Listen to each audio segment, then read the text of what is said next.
Hello, and welcome to Historical Humans Read, where we take primary sources and bring them to your screen.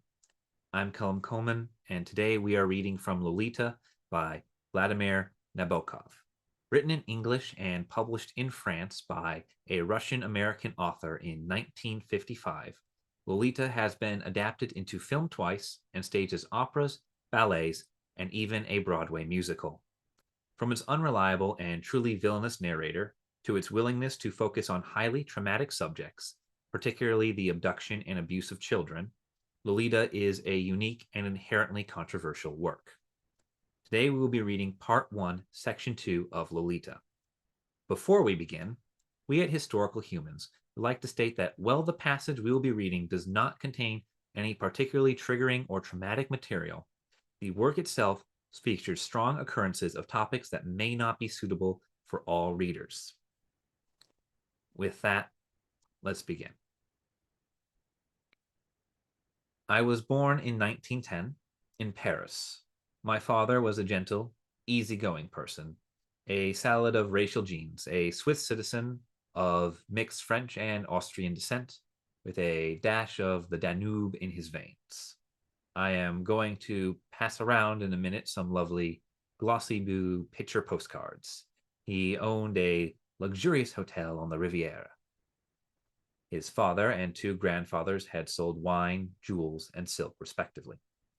At 30, he married an English girl, daughter of Jerome Dunn, the alpinist, and granddaughter of two Dorset persons, experts in obscure subjects, paleopedology and Aeolian harps, respectively. My very photogenic mother died in a freak accident, picnic lightning, when I was 3. And save for a pocket of warmth in the darkest past, nothing of her subsists within the hollows and dells of memory, over which, if you can still stand my style, I am writing under observation, the sun of my infancy had set. Surely you all know those redolent remnants of day suspended, when the midges about some hedge in bloom or suddenly entered and traversed by the rambler at the bottom of a hill in the summer dusk, a furry warmth, golden midges.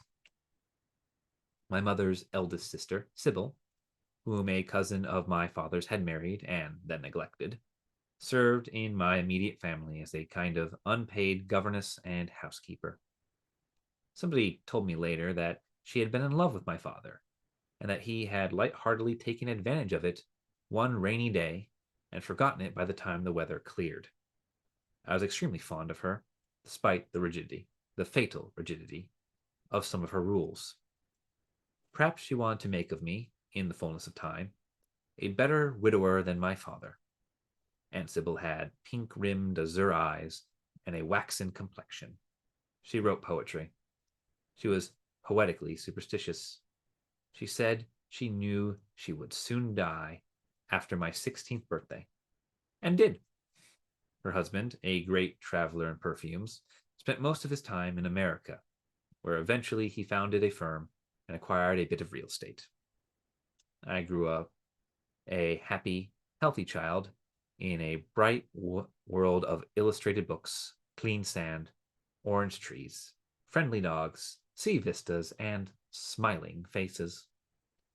Around me, the splendid Hotel Marana revolved as a kind of private universe, a whitewashed cosmos within the blue greater one that blazed outside. From the aproned pot scrubber to the flanneled potentate, everybody liked me. Everybody petted me. Elderly American ladies leaning on their canes listed towards me like the towers of Pisa. Ruined Russian princesses who could not pay my father bought me expensive bonbons. He, mon cher petit papa, took me out boating and biking, taught me to swim and dive and water ski, read to me Don Quixote and Les Miserables. And I adored and respected him, and felt glad for him whenever I overheard the servants discuss his various lady friends, beautiful and kind beings, who made much of me and cooed and shed precious tears over my cheerful motherlessness. I attended an English day school a few miles from home, and there I played rackets and fives and got excellent marks and was on perfect terms with schoolmates and teachers alike.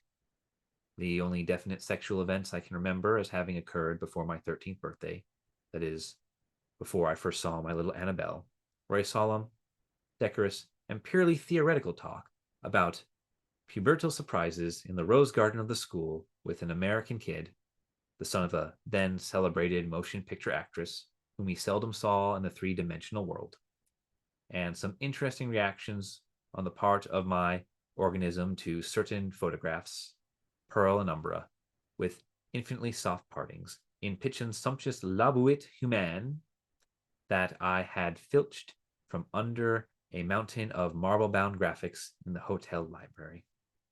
Later, in this delightful debonair manner, my father gave me all the information he thought I needed about sex.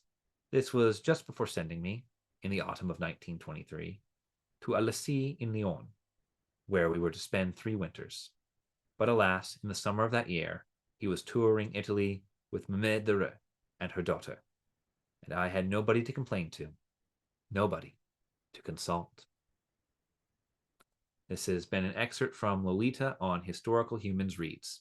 If you enjoyed this video and like to hear more excerpts from original texts, please subscribe to the video and be notified of the next one. If there's a work you would like to hear, be sure to like the video and leave a comment listing it below. Thank you for listening.